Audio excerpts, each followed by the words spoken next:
अनंत कोटी ब्रह्मांड नायक राजाधिराज योगीराज प्रब्रह्म श्री संत सद्गुरू ब्रह्मांड नायक बाळूमामांच्या नावानं चांग भलं, हलसिद्धनाथांच्या नावानं चांग भलं. नमस्कार प्रेमळ भक्तांनो, तुम्हा सर्वांचे पुन्हा एकदा खूप खूप मनापासून स्वागत आहे. भक्तांनो, बाळूमामांचा हा दैवी संदेश तुमच्यासमोर येणे म्हणजे निव्वळ योगायोग नाही, तर बाळूमामांनी या दैवी संदेशासाठी तुमची निवड केली आहे. म्हणून भक्तांनो, जर का तुमचा बाळूमामांवर पूर्णपणे विश्वास असेल तरच हा संदेश तुम्हाला ऐकायचा आहे. आणि जर तुमचा बाळूमामांवर विश्वास नसेल, तुम्ही या ऑनलाईन संदेशाला अंधश्रद्धा समजत असाल, मानत असाल, तर हा संदेश तुम्ही इथेच सोडून देऊ शकता. आजच्या दैवी संदेशामध्ये मामा म्हणतात, माझ्या बाळा, तू खूपच भाग्यवान आहेस. मी तुझ्यावर प्रसन्न झालो आहे. माझ्या बाळा, या संदेशासाठी मी तुझी निवड केली आहे. माझ्या बाळा, हा संदेश तुला 16 मिनिटे ऐकायचा आहे. जर का तू हा दैवी संदेश न वगळता 16 मिनिटे ऐकलास तर तुझ्या मनातील सर्वात मोठी इच्छित एक इच्छा पूर्ण होईल. फक्त माझ्यावर विश्वास ठेवून हा संदेश तू ऐकून बघ. मामा म्हणतात, आयुष्यामध्ये माणसाचे कर्म हे कसे ना कसे फिरून परत येतच असते. भक्तांनो, एका गावात एक भिकारी होता. तो दारोदारी जाऊन भीक मागायचा. कुणी काही दिले तर तो घ्यायचा, अन्यथा फक्त आशीर्वाद देऊनच निघून जायचा. एका सावकाराच्या दारात जाऊन रोज भिकारी भिक्षा मागायचा, पण सावकार मात्र बाहेर आल्यावरती शिवीगाळ करायचा. सावकार भिकाऱ्याला म्हणायचा, जा मर, तू काम का करत नाहीस? आयुष्यभर फक्त भीक मागत राहा. कधी कधी तो रागाच्या भरात त्याला ढकलूनही द्यायचा. पण भिकारी फक्त म्हणायचा, देव तुमच्या पापांना क्षमा करो. एके दिवशी मात्र त्या सावकाराला खूप राग आला. बहुधा धंद्यात तोटा झाला असावा. तो भिकारी त्याच वेळी भीक मागायला आला. सावकाराने रागात थेट त्याच्यावर दगड मारला. भिकाऱ्याच्या डोक्यातून रक्त वाहू लागले. तरीही तो भिकारी सावकाराला म्हणाला, देव तुमच्या पापाला क्षमा करो, असे म्हणत तिथून निघून गेला. सावकार रागातून थोडासा शांत झाला आणि मग विचार करू लागला की मी त्याला दगड मारला, पण त्याने तरीही माझ्यासाठी प्रार्थना केली. याच्या मागचं काय रहस्य असू शकेल हे आपल्याला कळायला हवं. आणि तो त्या भिकाऱ्याच्या मागे लागला. तो भिकारी कुठेही गेला तरी सावकार त्याच्या मागे जायचा.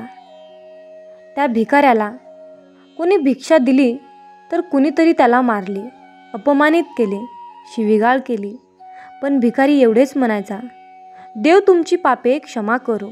आता अंधार पडू लागला होता. तो भिकारी परत स्वतःच्या घरी जायला निघाला. सावकारसुद्धा त्याच्या मागे होता. तो भिकारी आपल्या घरी परतला. एका तुटलेल्या खाटेवर एक म्हातारी झोपलेली होती, जी त्या भिकाऱ्याची बायको होती. तिच्या नवऱ्याला पाहताच ती उठली आणि पाहू लागली. भिकेच्या भांड्यात फक्त अर्धी शिळी भाकरी होती. ती पाहताच म्हातारी म्हणाली, एवढेच आज मिळाले का? आणि तुमचे डोके कसे फुटले? तेव्हा भिकारी म्हणाला, हो, एवढंच मिळालं. कुणी काही दिलं नाही. सगळ्यांनी शिव्या दिल्या. एकाने दगडफेक केली, त्यामुळे माझं डोकं फुटलं. तो भिकारी पुन्हा म्हणाला, हे सगळं माझ्याच पापाचं फळ आहे. आठवत नाही का, आपण किती श्रीमंत होतो? काही वर्षापूर्वी आपल्याकडे काय नव्हतं. आपल्याकडे सर्व काही होतं, पण आपण कधीच दान केले नाही. तो आंधळा भिकारी आठवला का? म्हातारी बाईच्या डोळ्यात अश्रू आले आणि ती म्हणाली, हो, आपण त्या आंधळ्या भिकाऱ्याची कशी चेष्टा करायचो. भाकरीच्या जागी कोरे कागद कसे टाकायचो, त्याचा अपमान कसा करायचो, त्याला मारायचो तर कधी ढकलायचो. म्हातारी म्हणाली. तेव्हा म्हातारा म्हणाला, हो, मला हे सगळं काही आठवतं. हे सगळं किती छान होतं आपलं. त्या आंधळ्या म्हाताऱ्याने जेव्हा रस्ता दाखवायला सांगितला तेव्हा कधीच मी त्याला रस्ता दाखवला नाही. आणि जेव्हा कधी तो भाकर मागायचा तेव्हा फक्त त्याला शिव्या दिल्या. एकदा त्याला वाटी फेकून मारली तेव्हा तो आंधळा भिकारी नेहमी म्हणायचा, देव तुझ्या पापांचा हिशोब घेईल, मी नाही. आज त्या भिकाऱ्याचा शाप आपण भोगत आहोत. आज त्याच्या शापामुळे आपली ही अवस्था आहे. म्हणून मी कुणाला शाप देत नाही. आपल्या या परिस्थितीसाठी आपण जबाबदार आहोत. माझ्यावर कोणताही त्रास झाला तरी माझ्या ओठांवर नेहमी आशीर्वाद असतो. कारण असे दिवस मला दुसऱ्या कोणाला द्यायचे नाहीत. म्हणून मी माझ्यावर अन्याय करण्यासाठी देखील देवाकडे चांगलीच प्रार्थना करतो. कारण त्यांना माहीत नाही की ते कोणते पाप करत आहेत. आपण भोगले तसे दुःख दुसऱ्यालाही भोगावे लागू नये म्हणूनच माझी अवस्था पाहून माझ्या मनातून फक्त आशीर्वाद निघतात. सावकार चुपचापपणे सर्व काही ऐकत होता. आता त्याला सर्व काही समजले होते. म्हातारी बाई आणि म्हाताऱ्याने ती अर्धी भाकरी एकत्र खाल्ली आणि परमेश्वराचा महिमा म्हणत झोपी गेले. दुसऱ्या दिवशी तो भिकारी पुन्हा सावकाराच्या घरी भीक मागायला गेला. सावकाराने 2 भाकरी आणि भाजी अगोदरच काढून ठेवलेली होती. त्याने ती भाजी भाकरी भिकाऱ्याला दिली आणि हसतमुख आवाजात म्हणाला, माफ करा बाबा, चूक झाली. आजपासून तुम्ही रोज माझ्याकडे येऊन 2 भाकरी आणि भाजी घेऊन जात जावा. तुम्हाला आणखीन काही गरज पडली तर तुम्ही मला नक्की सांगा. उपाशी मात्र कधीच झोपू नका. तेव्हा भिकारी म्हणाला, देव तुमचे भले करो, आणि निघून गेला. माणसं फक्त आशीर्वाद देतात आणि शाप देतात, पण देव हे सगळं माणसाच्या कर्मानुसार करतो. म्हणून फक्त चांगले कर्म करा. कारण कर्माचा हिशोब हा कधीच कुणाला चुकत नाही. तो नेहमी तुमचा पाठलाग करत असतो. तो तुमचा हिशोब घेतल्याशिवाय कधीच तुम्हाला रीत करत नाही. म्हणून कुणालाही कमी लेखू नका. कुणाचीही टर उडवू नका. कुणाचीही टिंगल करू नका. कुणाच्या गरिबीवर हसू नका. कुणाला टोचून बोलू नका. कधी कुणाला पान उतारा करू नका. कधी कुणाला त्रास होईल असे वागू नका. कारण नियतीचा पलटवार कधी होईल हे कुणालाही सांगता येत नाही. म्हणून भक्तांनो, आपल्या कर्मानुसार देवाचा न्याय कसा असतो ते बघा. एक भक्त होता. रोज मंदिरात जाऊन देवाला विचारायचा, देवा, तू आम्हाला गरीब आणि दयनीय का केलेस? देवा, आम्हाला उत्तर दे. भक्ताला काही उत्तरे सापडली नाहीत. तेव्हा त्याने परमेश्वराला थप्पड मारली आणि तो घरी गेला. भक्ताचा हा क्रम अनेक वर्ष चालू राहिला. एके दिवशी भक्ताने परमेश्वराला थप्पड मारण्यासाठी हात वर करताच भगवान त्याचा हात धरून म्हणाले, थांब, खूप मारले. मी तुमच्या संयमाची परीक्षा घेत आहे. आज तुला जे पाहिजे ते माग. मी तुला सर्व काही द्यायला तयार आहे. भक्त म्हणाला, मला तुमच्याकडून जाणून घ्यायचे आहे, तुम्ही आम्हाला गरीब आणि दयनीय का केले? हे ऐकून देव म्हणाला, भक्ता, आजपर्यंत तुझ्या नशिबात हेच लिहिले होते. त्यामुळेच तुम्हाला गरिबीचा त्रास होत आहे. पण आता तसे होणार नाही. आता तुझं नशीब जागं झालं आहे. आजपासून तुम्ही श्रीमंत व्हाल आणि तुमचे सर्व दुःख दूर होईल. तुझ्या घरात मी खूप संपत्ती ठेवली आहे. देवाचे म्हणणे ऐकून भक्त म्हणाला, देवा, तू खोटे बोलत नाहीस ना? कारण कलियुगात असत्याचा बोलबाला आहे. आम्ही तुमच्या शब्दावर विश्वास ठेवू शकत नाही.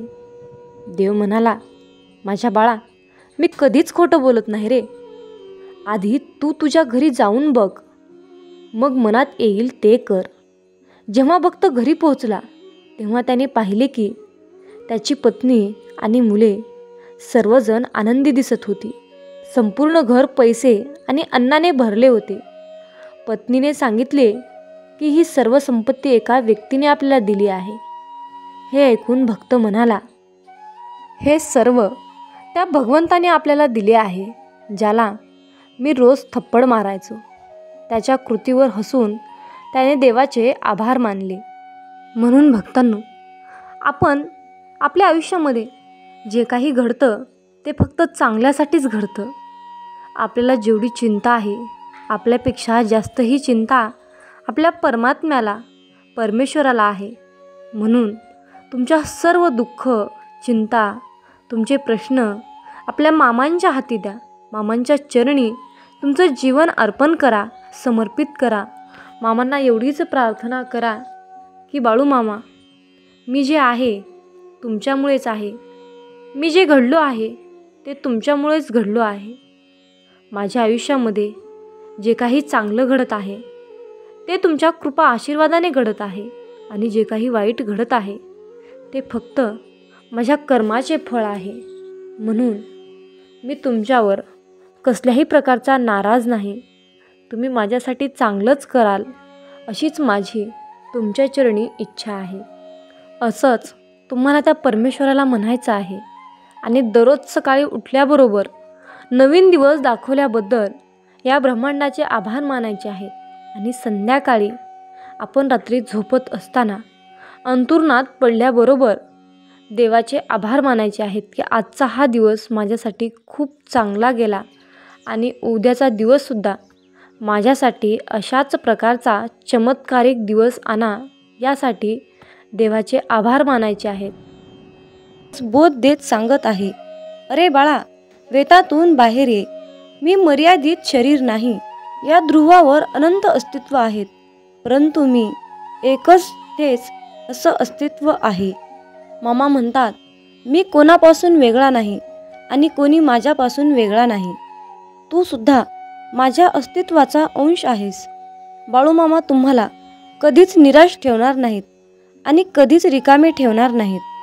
जे आहे, जी तुमची नुकसान झाली आहे त्याची भरपाई मामा अन्य गोष्टीने करून देत असतात.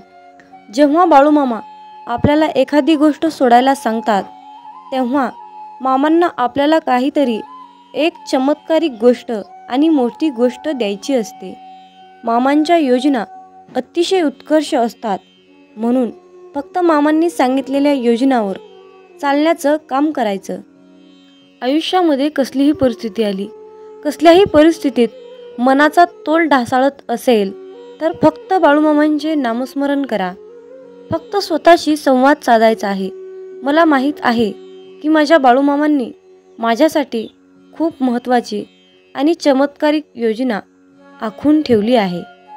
मी मामांकडे अशी प्रार्थना करतो की तुम्ही सांगितलेल्या मार्गावर चालण्यासाठी मला सद्बुद्धी द्या, मला शक्ती द्या, विचार द्या. गरज नाही लागत कुणाची, भीती वाटत नाही कशाची. मामासोबत असताना मार्गही सोपा होतो, अंधारही नाहीसा होतो. मामासोबत असताना का उगच वाट बघावी, का उगच काळजी करावी. मामासोबत असताना समोर जातो मी हसत संकटाला, नाही घाबरत मी उद्याच्या भविष्याला. हे मामा, असेच माझ्यासोबत राहा, इतरांना माझ्याशी आणा. मित्रांनो, म्हणूनच बाळूमामा नेहमी आपल्यासोबत असतात, हे लक्षात ठेवा. मामा म्हणतात, अरे तुमची जीवन नौका कितीही मोठ्या वादळात अडकलेली असू द्या, थोडा धीर धर. तुला काही अंतरावर श्री बाळूमामांच्या नामाचा एक किनारा दिसेल.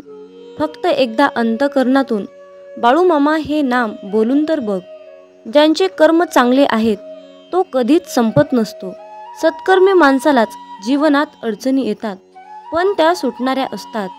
या उलट जो दुसऱ्यांना अडचणीत आणतो त्यांच्या अडचणी आयुष्यात कधीच सुटत नाहीत आणि संपतही नाहीत. मामांवर नेहमी निसंकोचपणे विश्वास ठेवा आणि आपलं काम वाहत्या पाण्यासारखं करत राहा. तुम्ही वाहत्या पाण्यासारखं काम करत असताना त्या कामामध्ये जे काही वाईट काम, जे काही नकारात्मक काम आहे ते कचऱ्यासारखं निघून जाऊन एका किनाऱ्याला जाऊन बसतं. एकदा गंगेला विचारण्यात आले की तुझ्या पाण्यात अंघोळ केल्यानंतर सगळी पापे धुतली जातात, तर तू त्या सर्व पापांचे काय करतेस? तेव्हा गंगेने उत्तर दिले की मी ती सर्व पापे समुद्रामध्ये नेऊन टाकते. समुद्राला विचारण्यात आले की तू या सर्व पापांचे काय करतोस? तेव्हा समुद्र म्हणाला, मी ती सर्व पापे घेऊन ढगात नेऊन टाकतो. तेव्हा ढगाला विचारण्यात आले की तू या सर्व पापांचे काय करतोस? तेव्हा ढग म्हणाला, मी पावसाच्या स्वरूपात त्यांच्या घरावर नेऊन टाकतो. लक्षात ठेवा, कालचक्र असेच आहे. तुम्ही जे करणार तेच तुम्हाला मिळणार. भगवंत जसा ठेवेल तसेच राहण्याचा प्रयत्न करा. जर तुम्हाला एखाद्या व्यक्तीचा खूप राग येतोय, त्या व्यक्तीबद्दल खूप तिरस्कार वाटतंय, तर फक्त स्वतः विचार करा की तुमच्या पडत्या काळामध्ये तो व्यक्ती तुमच्याशी कसा वागला होता. एवढा विचार करूनही तुम्हाला त्या व्यक्तीचा राग येत असेल तर त्या व्यक्तीला दूर ठेवा.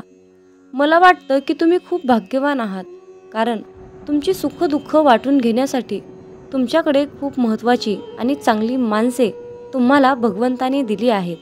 ज्यांच्या घरामध्ये एकत्र कुटुंब आहे तो एक पुण्यवान आत्मा आहे. त्यामुळे नेहमी मामांवर विश्वास ठेवा. तुमचं कल्याण झाल्याशिवाय राहणार नाही. मामा म्हणतात, माझ्या बाळा, जेव्हा तू जाशील काळोखात तेव्हा सावलीही सोडेल तुझी साथ. तेव्हा मामाच पकडतील तुझा हात. भिवू नकोस, मी तुझ्या पाठीशी आहे. भिवू नकोस, मी सदैव तुझ्या पाठीशी आहे. मित्रांनो, बाळूमामांच्या सेवेमध्ये एक गोष्ट नेहमी लक्षात ठेवा. मामा म्हणतात, जो भक्त अनन्य भावाने माझे स्मरण करतो, अनन्य भावाने माझी भक्ती करतो, तशा भक्ताच्या पाठीमागे सदैव मी सावलीसारखा उभा असतो आणि त्यांची प्रत्येक संकटातून मी रक्षा करतो. माझ्या बाळा, ब्रह्मांड तुझ्या सोबत आहे, मग तू घाबरतो कशाला? तुझ्या इच्छा पूर्ण करण्यासाठी, तुझे कष्ट दूर करण्यासाठी ब्रह्मांड तुझ्या सोबत आहे आणि ब्रह्मांडाच्या आशीर्वादाचा हात तुझ्या डोक्यावर आहे. मित्रांनो, आजच्या सुंदर अशा संदेशातून एक कथा तुम्हाला सांगावीशी वाटते. एका मुलाने देवाला विचारले की देवा, प्रेम म्हणजे नक्की काय असतं रे? तेव्हा देव म्हणाला, माझ्या बाळा, बागेत जा आणि बागेतून एक सुंदर फूल मला आणून दे. तेव्हा ते मूल बागेत गेलं. बागेत गेल्यानंतर ते मूल फूल शोधत होतं आणि त्या मुलाला एक सुंदर असं फूल मिळालं. पण त्याला आणखीन त्यापेक्षाही खूपच सुंदर फूल हवं होतं. म्हणून तो मुलगा आणखीन दुसरी सुंदर फुले शोधत पुढे गेला. पण त्या मुलाला दुसरं त्यापेक्षाही सुंदर फूल मिळालंच नाही. मग तो मुलगा शेवटी पहिल्यांदा पाहिलेल्या फुलाजवळ आला आणि पाहतो तर काय, ते फूल तिथे नव्हतंच. ते फूल सुकून गेलं होतं. मग तो मुलगा देवाकडे गेला आणि देवाला म्हणाला, देवाला सर्व परिस्थिती सांगितली. तेव्हा देव म्हणाला, माझ्या बाळा, हेच तर खरं प्रेम असतं. जेव्हा ज्या वेळेस जी गोष्ट तुमच्याजवळ असते तेव्हा त्या गोष्टीची किंमत तुम्हाला कळत नाही. पण जेव्हा तीच गोष्ट तुमच्यापासून दूर निघून जाते तेव्हा तुम्ही त्या गोष्टीसाठी तरसत असता, स्वतःला पश्चाताप करून घेता. म्हणून माझ्या बाळा, वेळेचं भान ठेव, अहंकारात जगू नकोस. आयुष्यामध्ये कुठलीही संधी मिळाली तर ती संधी गमावू नका. मिळालेल्या संधीचं सोनं करण्याचा प्रयत्न करा. त्यामध्ये तुम्हाला यश नक्कीच येईल. आणि मिळालेली संधी म्हणजे बाळूमामांनी दिलेली सर्वात मोठी संधी आहे. ती संधी तुम्हाला यशाच्या उंच शिखरावर घेऊन जाईल, हा माझा विश्वास आहे. मित्रांनो, या छोट्याशा कथेतून तुम्हाला हेच सांगायचं आहे की जीवन हे अहंकारात, अंधारात जगू नका. लहान मोठ्यांचा आदर करा, त्यांच्या वयानुसार त्यांचा आदर करा. म्हणूनच मामा म्हणतात, जो देव रात्री झाडावर झोपलेल्या पक्ष्यांना झोपेतही खाली पडू देत नाही, मग तोच देव माणसाला कसा काय सोडू शकेल? म्हणून देवावर अटळ विश्वास ठेवा आणि स्वतःवरही विश्वास ठेवा. मित्रांनो, देव होणे सोपे नाही. जर का माणसाच्या मनातील इच्छा आकांक्षा पूर्ण झाल्या नाहीत तर लोक देवाला सुद्धा वाळीत टाकतात. म्हणूनच मामा म्हणतात, माझ्या बाळा, तुला हव्या असलेल्या सर्व गोष्टी मिळतील, परंतु तुला त्यासाठी मेहनत घेतली पाहिजे. जर तू त्यासाठी कष्ट केलेस तर तुला त्याचे फळ निश्चित मिळेल. म्हणून फक्त तुमच्या कर्मावर लक्ष केंद्रित करा. बाकी सर्व काही मामांवर सोपवा. मामा म्हणतात, तुझे माझ्यावर खूप प्रेम आहे हे मला माहीत आहे, परंतु माझ्या बाळा, माझेही तुझ्यावर खूप प्रेम आहे. तुझं माझ्यावर असलेल्या प्रेमाला मर्यादा नाही आणि माझं तुझ्यावर असलेल्या प्रेमाला मर्यादा नाही. हे प्रेमच आपल्या दोघांना बांधून ठेवते. म्हणून मी तुझ्या प्रत्येक संकटाच्या क्षणी तुझ्यासाठी धावून येतो. मामा म्हणतात, तू माझा परम भक्त आहेस, मग तू घाबरतोस कशाला? तुझी फक्त मामांवर श्रद्धा असायला हवी. मी तुला कधीच काहीच होऊ देणार नाही. तू एकटी झालीस तर मी तुझ्या सोबत असेन. या जगातील प्रत्येक व्यक्ती तुला सोडून गेली तर मी तुझ्या सोबतच आहे. मामा सांगतात, मी सदैव माझ्या भक्ताच्या पाठीशी असतो. त्यांच्यावर कोणतंही आणि कुठलंही संकट येऊ देत नाही. मग परिस्थिती कशीही असो, मी सदैव माझ्या भक्ताच्या पाठीशी असतो. मी सदैव माझ्या भक्ताच्या पाठीशी असतो. जय बाळूमामा. यावेळी तू तीव्र संकटाला तोंड देत आहेस, संकटाशी सामना करत आहेस. पराजय होईल की विजय होईल याची चिंता करत आहेस. परंतु बाळा, हे सर्व काही मला माहीत आहे. तुझं जे संकट चालू आहे, तू ज्या संकटाशी सामना करत आहेस, त्या संकटाचा, त्या त्रासाचा मी लवकरच अंत करणार आहे. बाळूमामांचा हा आशीर्वाद प्राप्त करून घेण्यासाठी आत्ताच हा संदेश 5 जणांना शेअर करा. तुमच्या एका शेअरने कुणाच्या तरी मनाला नवीन दिशा मिळेल. कुणाचे तरी आयुष्य पुन्हा एकदा जगण्यास मदत होईल. कुणाचे तरी आयुष्य जागृत होईल. त्यासाठी तुम्ही हा संदेश शेअर करून पुण्याचे भागीदार व्हा. जीवनात तुम्ही स्वतःला जितकं सुखी समजाल तितकंच सुखी राहाल. आपल्याविषयी वाईट बोलणारे बरेच लोक असतात, पण त्यांच्याकडे लक्ष द्याल तर विखुरले जाल. मन शांत ठेवून पुढे जाल तर जीवनात नक्कीच यशस्वी व्हाल. कर्म असं एक रेस्टॉरंट आहे की तिथं ऑर्डर देण्याची गरज नाही. तिथं आपल्याला तेच मिळतं जे आपण शिजवलेलं असतं. जीवनात एखाद्याला सोडून जाताना मागे फिरून पाहावंसं वाटलं तर पुढे जाऊच नये. प्रत्येक वस्तूची किंमत वेळ आल्यावरच होत असते, कारण वातावरणात फुकट मिळणारा ऑक्सिजन हा दवाखान्यात खूप महाग विकला जातो. दुसऱ्यापेक्षा आपल्याला यश उशिरा मिळत असेल तर निराश होऊ नका. हा विचार करा की घरापेक्षा राजवाडा तयार व्हायला जास्त वेळ लागतो. दगडामध्ये एक कमतरता आहे की तो कधीच वितळत नाही, पण एक चांगुलपणा आहे की तो कधीच बदलत नाही. जीवनात एका ठराविक वयानंतर आपल्याला पेन्सिलच्या ऐवजी पेन दिले गेले.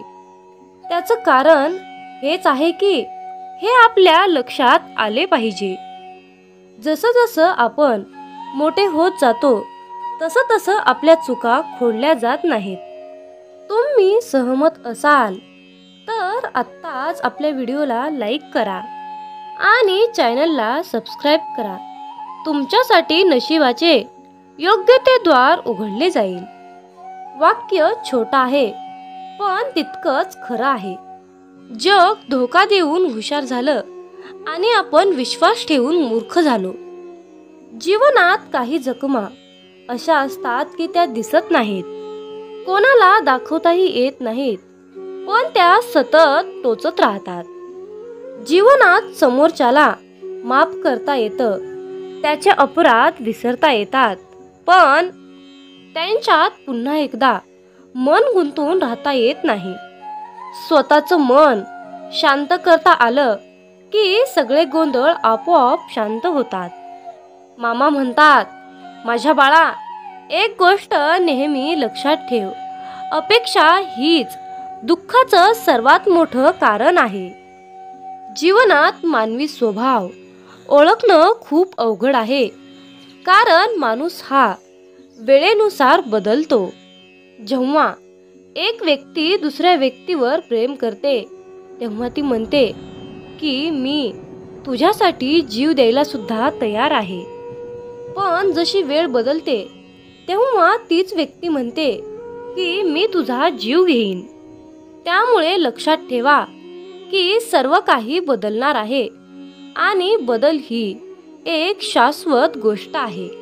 मामा सांगतात, जीवनात ज्या ठिकाणी आपल्याला सर्वात शेवटी आमंत्रित केलं जातं त्या ठिकाणी कधीच जायचं नाही. कारण तुम्हाला तिथे बोलवण्याची कुणाचीच इच्छा नसते. त्यांनी तुम्हाला केवळ उपचार म्हणून बोलाविलं असतं. अशा ठिकाणी जाऊन स्वतःचं महत्त्व कमी करून घेऊ नका. जोपर्यंत एखादी गोष्ट स्वतःहून कोणीच आपल्याला सांगत नाही तोपर्यंत ती गोष्ट विचारू नका. जर का तुम्ही एखाद्या व्यक्तीसाठी महत्त्वाचे असाल तर ती व्यक्ती तुम्हाला सर्व काही स्वतःहून सांगेल. आयुष्य बदलण्यासाठी सर्वांनाच वेळ मिळतो, पण वेळ बदलण्यासाठी परत आयुष्य कुणालाच मिळत नाही. म्हणून बाळा, ही एक गोष्ट नेहमी लक्षात ठेव. संघर्ष करणारा माणूस हा नेहमी एकटाच असतो, पण यशस्वी माणसाच्या पाठी सारं जग उभा असतं. त्यामुळे संघर्षाच्या वेळी जर तुम्ही एकटे असाल तर अजिबात वाईट वाटून घेऊ नका.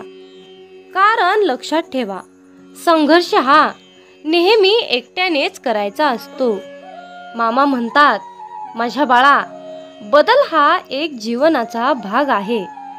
जर का तुला या जीवनात यशस्वी व्हायचं असेल तर त्याचा स्वीकार करणं गरजेचं आहे.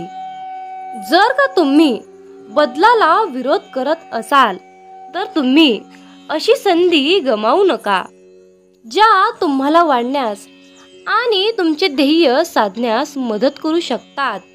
जीवनात बदल स्वीकारा आणि नवीन अनुभवासाठी खुले व्हा. मित्रांनो, मामा सांगतात, सेवा करायची असेल तर घड्याळात पाहू नका. प्रसाद खायचा असेल तर चव घेऊ नका. सत्संग ऐकायचा असेल तर जागा पाहू नका. विनंती करायची असेल तर स्वार्थ पाहू नका. समर्पण करायचे असेल तर खर्च किती झाला हे पाहू नका. दान करायचे असेल तर गरज पाहू नका. मामा सांगतात, माणूस हा स्वतःच्या कर्तृत्वानुसार चमकतो. म्हणूनच मामा सांगतात, माझ्या बाळा, जेव्हा तू जाशील काळोखात तेव्हा सावली ही सोडेल तुझी साथ. तेव्हा मामाच पकडतील तुझा हात. भिवू नकोस, मी तुझ्या पाठीशी आहे. भिवू नकोस, मी तुझ्या पाठीशी आहे. म्हणून मित्रांनो, जेव्हा तुम्ही प्रकाशाच्या दिशेने चालत राहाल तेव्हा सावलीही तुमची साथ धरून तुमच्या पाठीमागे चालत येईल. पण जेव्हा तुम्हीच अंधारामध्ये चालत राहाल तेव्हा सावलीही तुमची साथ सोडून निघून जाईल आणि अशा संकटाच्या वेळी मामाच तुमचा हात पकडतील. म्हणून मामा सांगतात, माझ्या बाळा, यश ही तुझी सावली आहे, म्हणून तिला पकडण्याचा प्रयत्न करू नकोस. तुझ्या मार्गाने तू चालत राहा, ते आपोआप तुझ्या मागे येईल. मामा म्हणतात, माझ्या मुला, तुला यशस्वी जीवन जगायचे असेल तर जीवनात कुणाचेही मन दुखवू नकोस. याच्यापेक्षा पुण्याचे कर्म कोणतेच नाही. आणि ज्याला हे कळले त्याला वेगळे पुण्य कमवण्याची गरज नाही. मामा आपल्याला सांगतात, बाळा, मी आहे रे. बाळा, मी चराचरात व्यापून आहे. बाळा, मी ब्रह्मांड नायक आहे. मग तू घाबरतो कशाला? आता तुझ्या सर्व चिंता मला दे बरं, आणि तू चिंतामुक्त होऊन फक्त माझ्या नामस्मरणात तल्लीन होऊन राहा. देव तुमच्यावर सुख, समृद्धी, आनंद, शांती, संपत्ती याचा भरपूर विपुलतेच्या प्रमाणात वर्षाव करणार आहे. जर तुमचा बाळूमामांच्या या शक्तीवर विश्वास असेल तर कमेंटमध्ये बाळूमामा माझा पाठीराखा असे टाईप करून हा संदेश 5 जणांना शेअर करा. तुमच्या हातून पुण्याचे काम घडून येईल आणि तुम्ही नकळतपणे पुण्याचे भागीदार ठराल. मित्रांनो, मामा सांगतात, तुम्ही कितीही सेवा करा परंतु तुम्हाला भोग हे भोगूनच संपवावे लागतात. मग तुम्ही म्हणाल की भोग हे तर भोगूनच संपवावे लागतात, तर मग सेवेचं महत्त्व काय, नामाचं महत्त्व काय? तर हा सर्वांच्या मनातील सर्वात मोठा आणि खरोखरचाच प्रश्न आहे. मित्रांनो, जर तुम्ही मामांची सेवा केली तर तुमचे जे काही भोग आहेत त्या भोगाची, त्या प्रारब्धाची तीव्रता कमी करण्याचं काम आपले ब्रह्मांड नायक बाळूमामा करतात आणि त्या संकटातून मार्ग दाखवण्याचं काम आपल्याला बाळूमामा करतात. त्यामुळे आलेल्या संकटाची तीव्रता आपल्याला कसल्याही प्रकारची जाणवत नाही. म्हणजेच आपल्यावर संकट आलं नाही अशा प्रकारची अनुभूती आपल्याला मामा देतात. यावेळी तू तीव्र संकटाला तोंड देत आहेस, संकटाशी सामना करत आहेस. पराजय होईल की विजय होईल याची चिंता करत आहेस. परंतु बाळा, हे सर्व काही मला माहीत आहे. तुझं जे संकट चालू आहे, तू ज्या संकटाशी सामना करत आहेस, त्या संकटाचा, त्या त्रासाचा मी लवकरच अंत करणार आहे. बाळूमामांचा हा आशीर्वाद प्राप्त करून घेण्यासाठी आत्ताच हा संदेश 5 जणांना शेअर करा. तुमच्या एका शेअरने कुणाच्या तरी मनाला नवीन दिशा मिळेल, कुणाचे तरी आयुष्य पुन्हा एकदा जगण्यास मदत होईल, कुणाचे तरी आयुष्य जागृत होईल. त्यासाठी तुम्ही हा संदेश शेअर करून पुण्याचे भागीदार व्हा. जीवनात तुम्ही स्वतःला जितकं सुखी समजाल तितकंच सुखी राहाल. आपल्याविषयी वाईट बोलणारे बरेच लोक असतात, पण त्यांच्याकडे लक्ष द्याल तर विखुरले जाल. मन शांत ठेवून पुढे जाल तर जीवनात नक्कीच यशस्वी व्हाल. कर्म असं एक रेस्टॉरंट आहे की तिथं ऑर्डर देण्याची गरज नाही. तिथं आपल्याला तेच मिळतं जे आपण शिजवलेलं असतं. जीवनात एखाद्याला सोडून जाताना मागे फिरून पाहावंसं वाटलं तर पुढे जाऊच नये.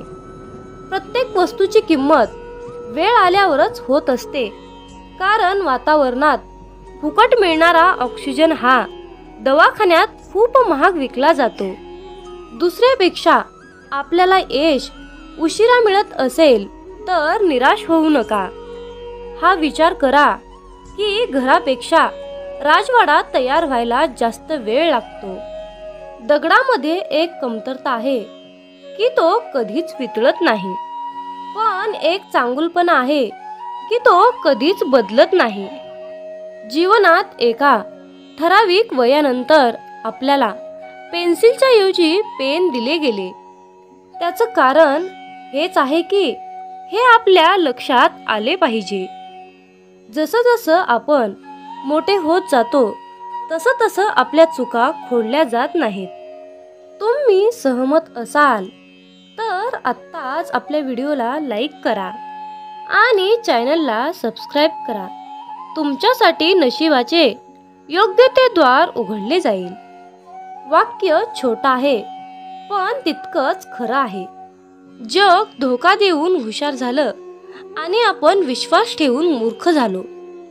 जीवनात काही जखमा अशा असतात की त्या दिसत नाहीत, कोणाला दाखवताही येत नाहीत, पण त्या सतत टोचत राहतात.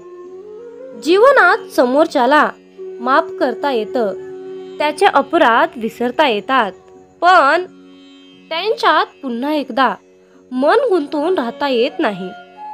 स्वतःचं मन शांत करता आलं की सगळे गोंधळ आपोआप शांत होतात. मामा म्हणतात, माझ्या बाळा, एक गोष्ट नेहमी लक्षात ठेव, अपेक्षा हीच दुःखाचं सर्वात मोठं कारण आहे. जीवनात मानवी स्वभाव ओळखणं खूप अवघड आहे, कारण माणूस हा वेळेनुसार बदलतो. जेव्हा एक व्यक्ती दुसऱ्या व्यक्तीवर प्रेम करते तेव्हा ती म्हणते की मी तुझ्यासाठी जीव द्यायला सुद्धा तयार आहे. पण जशी वेळ बदलते तेव्हा तीच व्यक्ती म्हणते की मी तुझा जीव घेईन. त्यामुळे लक्षात ठेवा की सर्व काही बदलणार आहे आणि बदल ही एक शाश्वत गोष्ट आहे.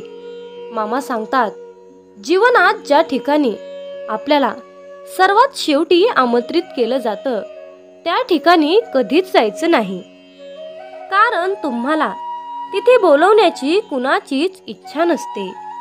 त्यांनी तुम्हाला केवळ उपचार म्हणून बोलावलं असतं. अशा ठिकाणी जाऊन स्वतःचं महत्त्व कमी करून घेऊ नका. जोपर्यंत एखादी गोष्ट स्वतःहून कोणीच आपल्याला सांगत नाही तोपर्यंत ती गोष्ट विचारू नका. जर का तुम्ही एखाद्या व्यक्तीसाठी महत्त्वाचे असाल तर ती व्यक्ती तुम्हाला सर्व काही स्वतःहून सांगेल. आयुष्य बदलण्यासाठी सर्वांनाच वेळ मिळतो, पण वेळ बदलण्यासाठी परत आयुष्य कुणालाच मिळत नाही. म्हणून बाळा, ही एक गोष्ट नेहमी लक्षात ठेव. संघर्ष करणारा माणूस हा नेहमी एकटाच असतो, पण यशस्वी माणसाच्या पाठी सारं जग उभा असतं. त्यामुळे संघर्षाच्या वेळी जर तुम्ही एकटे असाल तर अजिबात वाईट वाटून घेऊ नका. कारण लक्षात ठेवा, संघर्ष हा नेहमी एकट्यानेच करायचा असतो. मामा म्हणतात, माझ्या बाळा, बदल हा एक जीवनाचा भाग आहे. जर का तुला या जीवनात यशस्वी व्हायचं असेल तर त्याचा स्वीकार करणं गरजेचं आहे. जर का तुम्ही बदलाला विरोध करत असाल तर तुम्ही अशी संधी गमावू नका, ज्या तुम्हाला वाढण्यास आणि तुमचे ध्येय साधण्यास मदत करू शकतात. जीवनात बदल स्वीकारा आणि नवीन अनुभवासाठी खुले व्हा. जर का तुम्ही बदल स्वीकारण्यास तयार असाल तर होय बाळू मामा, मी तयार आहे, मला आशीर्वाद द्या, असे टाईप करा. मित्रांनो, हा संदेश शेवटपर्यंत पाहिल्याबद्दल धन्यवाद. मग बोला बोला बाळूमामाच्या नावानं चांग भलं.